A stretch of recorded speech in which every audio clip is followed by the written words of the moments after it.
So the initial wave of response on the ground was emergency response. It was organizing all the actors that we could, and really just dealing with the chaos that was well beyond our capacity to deal with.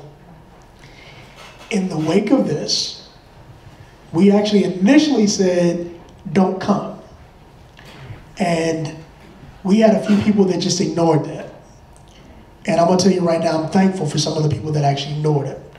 We had some good folks that came from here. Specifically, I'm thinking about Maurice Mo Mitchell, Tinjewe McHarris, some of our comrades from Malcolm X Grassroots. Folks like that just came in because they knew we were overwhelmed and we couldn't even really think about what we really needed large scale. So they started thinking about demands. They started thinking about vision statements, websites. They actually gave us that capacity while we were dealing with the crisis on the ground.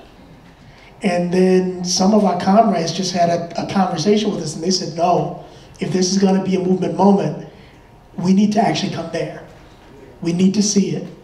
You need to actually lift this space up and show them something big.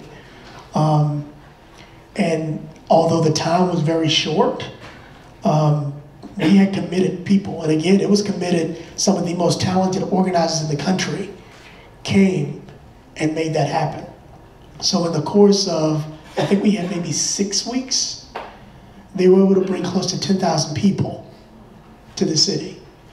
And I mean, that's 10,000 from outside into St. Louis, let alone what we actually turned out. So that was work that couldn't have been done without the coalition that had actually been built. When we move into the now, and to be clear about the role that OBS is playing and that I'm playing in this, OBS has always had its foot in two different worlds. On one hand, we're an organization that is committed to build a movement. But on the other hand, we're also an organization that has to keep and maintain its base. In this time, we're an organization that's been pushed into capacity. Before August 9th, we didn't have staff.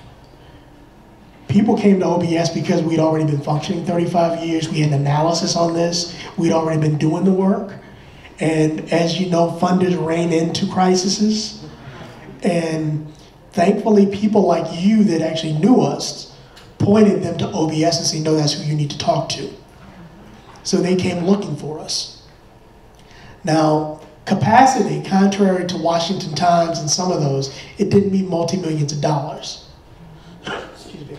But it did give us enough to actually bring on staff. It gave us some organizers. So right now, what we're trying to do is balance, as an organization, building the organization, but also nurturing the movement. St. Louis is actually trying to nurture the crisis that's before us into a transformative opportunity. If you've been paying attention to what's happened in the news over the last few weeks, you know there is a real chance that we could get a win out of this. Beyond the firings, that we could actually really wipe the slate clean and start new. You're keeping a very delicate and precarious balance alive that exists as that coalition, and keeping us fully engaged and energized is what's going to give us that win. But at the same time, the national moment, what happened not just with Mike Brown, not just in St. Louis, it happened here in New York, it happened in Ohio, it happened in Oakland. That's going to be dependent upon us, one, staying in relationship and in constant communication. We know the last body hasn't fallen.